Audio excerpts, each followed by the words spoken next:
Hi, so today we are here again talking about cognitive dissonance, the future, technology, the human mind, and how all of this is connected. So, cognitive dissonance becomes a huge part of the human condition the more one gains knowledge and practices critical thinking about the world and just exploring different topics and different parts of our own psyche and what the world has to offer. So, just to put it really simply and somewhere to just start this video rant that it is, cognitive dissonance in terms of the future, I see it's really easy for people to fall into either side of the spectrum, and this we will talk later how this is true for pretty much most aspects of just being a human and having opinions of things. It is so easy to fall into either extreme. So the majority of people who talk about AI and the future and existential risks and artificial intelligence, all that, either are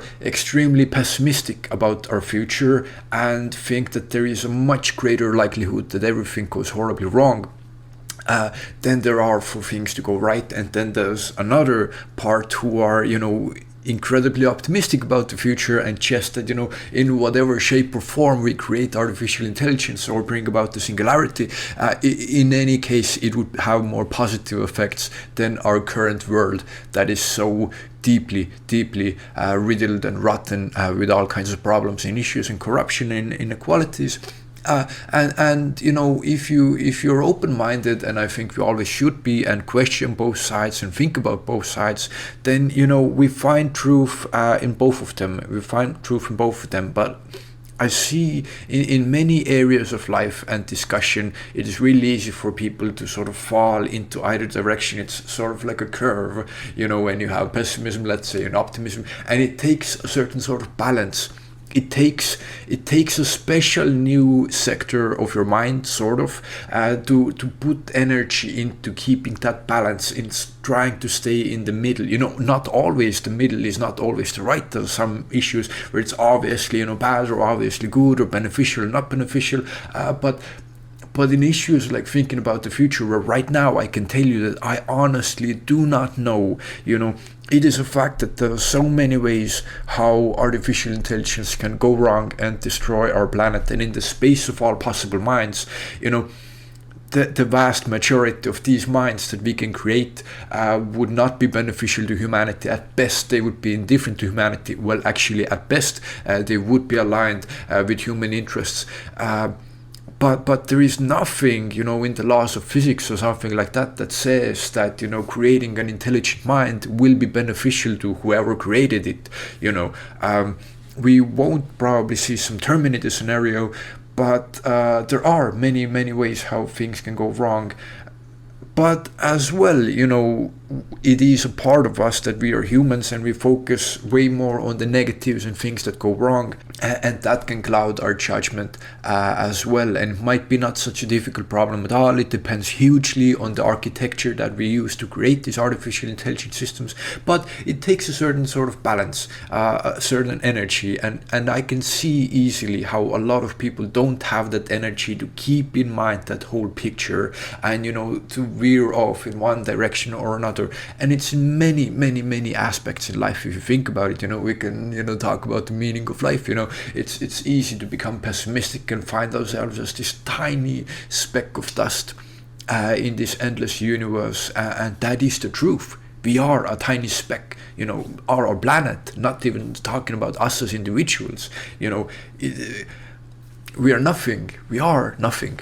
That's one way to look at it. Or another way to look at it is that what a miracle it is that on this speck of dust in this indifferent, chaotic cosmos, miraculously, truly miraculously, almost, life arose, and even more important, consciousness arose, and beings that can question and think about the world, and we have potential to feel so many positive and amazing experiences in our world. So that would be the more optimistic take, and no one needs to say which one of those is correct. I mean, you can tell yourself which one of those is correct. But for me, again, I try to keep both of them in mind. When I'm most depressed, then I remind myself of the positive. When I'm most positive, which I'm doing, is also reminding myself of that state being true as well. but it's difficult and it requires energy. But I think, thinking about the future, do not fall into either extreme, and I think it's really important to be mindful of it. Not even about pessimistic or optimistic, like anything. It can be the time scales. Some people think it's incredibly unlikely that we create, human level intelligence, this century. They think it will take hundreds of years, which is still in the, geological time scale. It's a blink of an eye, but, still, there's this weird thing where people sort of wanna deny something amazing being true, but that's another topic altogether, and maybe not the best description, so never mind that. And then other people who are like, in a few years, 5 years, 10 years, a few decades. I do lean into that group of a few decades, because of the advancements that we have seen are just, unless something goes horribly wrong, and unless there is some kind of a massive roadblock that we just cannot overcome, it does seem that we are on an obvious trajectory of creating AGI and ASI, and we already have frameworks for things like that, and that will transform the world so fundamentally. And it's always amazing to me whenever we talk about, on Reddit communities or whatever, when we talk about these things, and try to keep a straight face, try to be serious when we're talking about something so mind-blowingly different from anything else in human history, anything else in human experience, the complete transformation of what it means to live on this planet. That would be.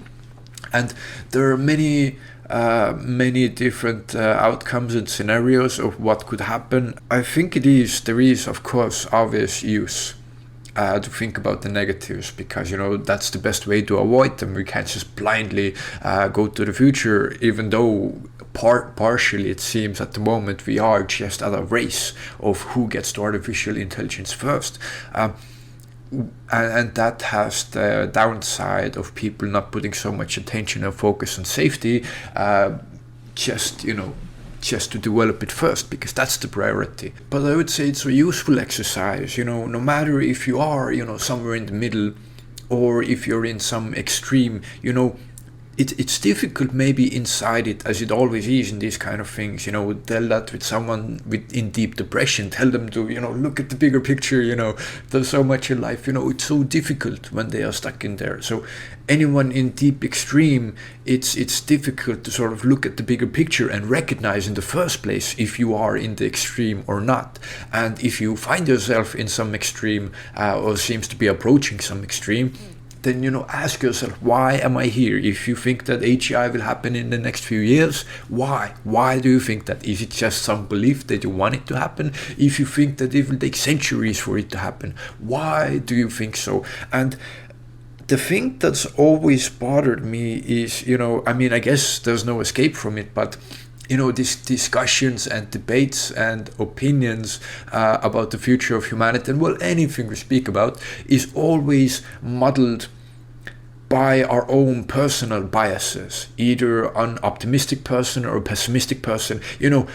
As a thought experiment, let's have an optimistic person and pessimistic person, let's grow them up, both of them with the same knowledge about the world, same knowledge about artificial intelligence. I 100% guarantee to you that the optimistic person will tell you that the timelines are shorter and that the impact of AI will be more positive, and that the pessimistic person will tell you that the timelines are longer and the impacts are more negative. 100%, that's just an obvious statement to make. Maybe not necessarily 100% of the time, but statistically I can guarantee it. In the future, when we can run these simulations, then you owe me $10 or whatever. So that is the thing that people sort of overlook, and it's always strange to me when there's someone highly intelligent person, but when it's obvious that they have their own biases, by their upbringing, a billion different things. Humans can never be objective. But then again, this is how we work. We do function as this sort of hive mind. It truly takes all of us. One person cannot invent computers, AI, all of this stuff. It does take a community. And so a natural sort of dynamic of this community, this civilization that we live in, is bouncing off ideas from one another. There's one pessimistic person, optimistic person, smart person, not so smart person, and these ideas bounce around, and the ideas that make more sense eventually emerge victorious and spread across the population.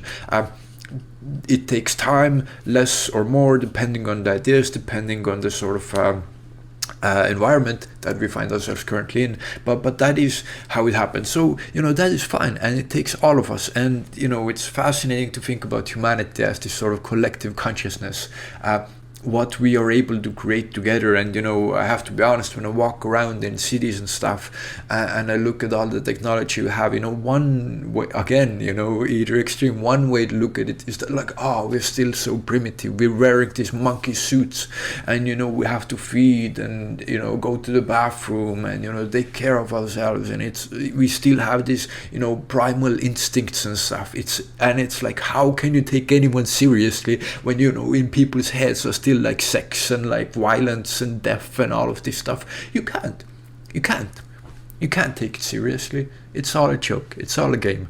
But in another way of looking, we can see how incredibly advanced we are, and by that sort of way of looking, I recognize how fascinatingly far we have come, and like despite us being these simple monkeys working together and truly having brilliant, curious minds among us, we can figure out a lot of stuff, all of this, everything, and I look at it and I see that, wow, this is a civilization that is like ripe to create artificial intelligence. Like, it's like a cocoon that's like nesting and building. Like, what is all of this? It's always progress. If it's GDP, if it's, in a way, like, I personally do not like capitalism, but in a funny way, capitalism has created the tools that, will make it obsolete. And of course, it's obsolete. Any economic system, it's just a matter of time before it dies out. Right now, that's just, where the greedy and wealthy, get the most benefit from, and keep down other people.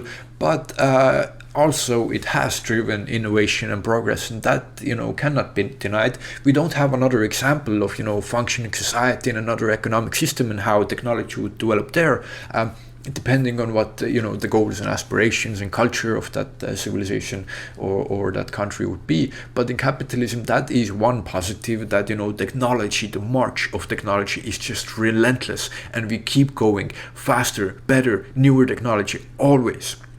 That is fascinating to me, and we think, like, where are we going with this? Well, we create other minds that are smarter than ourselves. And then you can imagine an obscenely strange future where we finally create these beings, and it will become, in a strange way, obvious that our purpose was to create these things. Of course, that's a longer video, another discussion. Was there any purpose to life? Because for a few billion years we were like bacteria doing nothing, and then an incredible accident happened.